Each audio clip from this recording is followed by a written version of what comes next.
કે નાનપણની એ રમતો મને આજ સાચી પડતી લાગે છે। ભમરડાની જેમ જિંદગી મને રોજ ફરતી લાગે છે કે નાના હતા પકડમપટ્ટી રમતા ત્યારે મિત્રો પકડાઈ જતા, પણ મિત્રો પાછળ ભાગતા ભાગતા હવે પૈસા પાછળ ભાગીએ છીએ, હવે કોઈ જ પકડાતું નથી।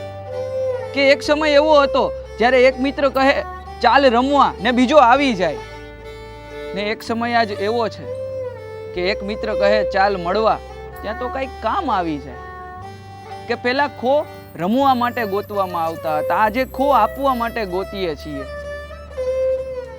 ને લાગતું એવું કે માત્ર કબડ્ડીના મેદાનમાં જ પગ ખેંચાય છે, પણ પછી ખબર પડી કે આખી પૃથ્વી કબડ્ડીનું મેદાન છે। તો શું ફરી એ આપણી બધી જૂની રમતોને રમવા માંગીએ છીએ? ફરી આપણી એ ભવ્ય ભૂતકાળને વાગોળવા માંગીએ છીએ? તો આવો સરસ્વતી સ્કૂલિંગ સિસ્ટમ દ્વારા આયોજિત ફન સ્ટ્રીટ એટલે કે બચપન રિટર્ન્સની અંદર આપ સૌને રેસકોર્સ ખાતે શાળા પરિવાર તરફથી આમંત્રિત કરવામાં આવે છે।